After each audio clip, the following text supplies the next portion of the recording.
Hello, Dr. James Bogash, expert in health and longevity, and as a practicing chiropractor who sees patients who have had head trauma, either it's from sports or car accidents or slip and falls or whatever, the this particular review actually hits home, and it is from the Sixth International Consensus Conference on Concussion, specifically looking, and that was 2023, just the most recent one, and specifically looking at children and adolescents and sports-related concussions, or SRC.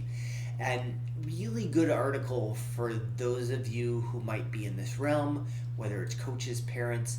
There are a lot of resources in there, links to different questionnaires that can help determine whether a child has a concussion or adult has a concussion.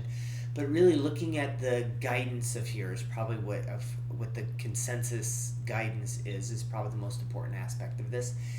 And on the front end, as far as prevention, the article looked at the consensus looked at data on protective headwear, so helmets, mouthpiece, and definitely reduces concussion risk.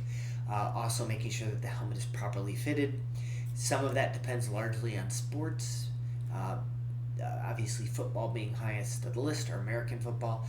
Looking at policy or rule changes in the adolescent sport world, so body checking in hockey, contact practice sessions, like keeping them to a minimum for high school football players can be helpful in reducing concussions.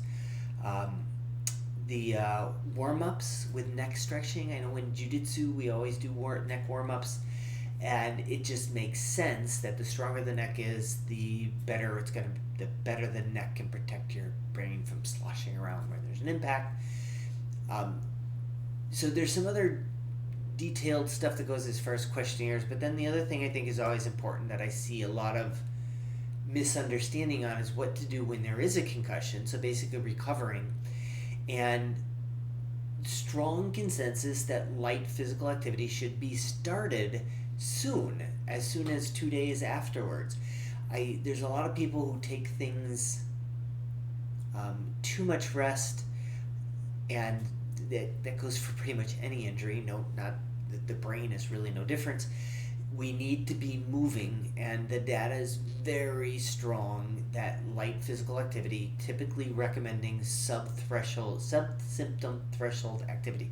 So if you're on the treadmill and 5 miles an hour gives you a headache, then you back it up to 4 miles an hour. Just kind of get the idea. You don't want to hit that symptoms. You want to stay just below that, and that's typically the level of physical activity that's recommended. Clearly shows a shortening of recovery times. Certainly there's other things, different supplements, it's not talked about in this article, things like magnesium, potentially CBD, even probiotics, because the gut makes some changes in concussion. But so not only light physical activity, but also a reduction in screen time. What is not recommended is these strict recommendations to not move, and not go back to school, not do whatever. Those probably will extend the symptoms and maybe even increase the progression to post-concussive syndrome, which is certainly something I see all too often in the office. It's really nice that we have a hyperbaric chamber, other different options that we can use to help treat this. But really just providing this as more of a resource. There's a lot of great resources within this article, and if you live in this realm, whether you're treating patients or pediatrics, or whether you're a coach or a parent or some other relationship with high school sports or adolescent sports, then this article is definitely for you. I will post a link to this particular article in the description. Make sure you like this video, share it with somebody who you think needs the information, and subscribe to the channel.